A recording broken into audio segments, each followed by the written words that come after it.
So thank you very much for that. Dr. Parker, if I could. Yes, ma'am.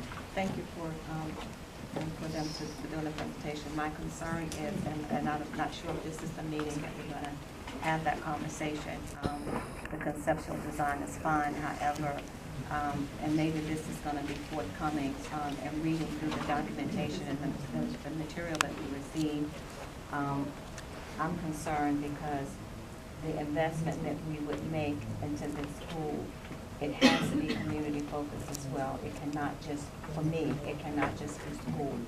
Huntington is a community unit, and how are we going to interface community? And just because you have a community wing, what does that mean? And maybe that's coming later, but I did not hear any of that. I did not hear how Huntington is going to interface the community. How are we going to bring those community entities into the building so that it's not just a school?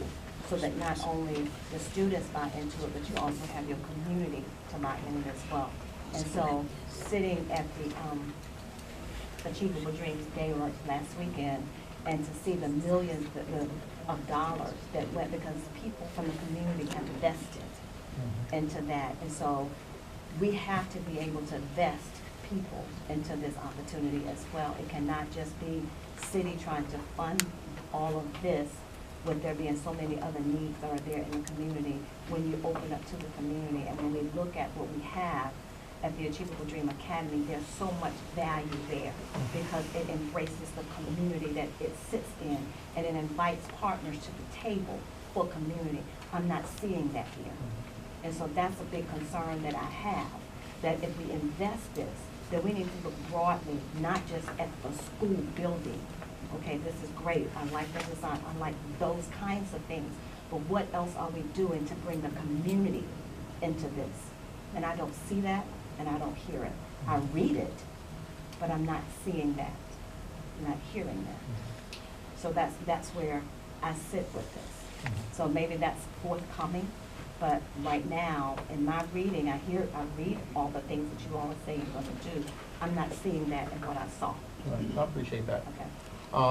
And I would definitely say that the design phase of the project would continue to involve the community, also our members of the C. Waldo Scott Center would be a part of that. I met with the board of that organization yesterday to have some further discussion around this conceptual design, and I assured them that if I was asked the question, could this current conceptual design support all of the programs that they offer to the community at large right now, my answer would be no. We have a design for a community wing and an alumni room that could support youth-based services and programs. However, if we want to expand our mission to incorporate adult education programs, mental health services, and other things of that nature, we would definitely need our city partners to come to the table and assist us in developing a proper facility that would house the needs of the community.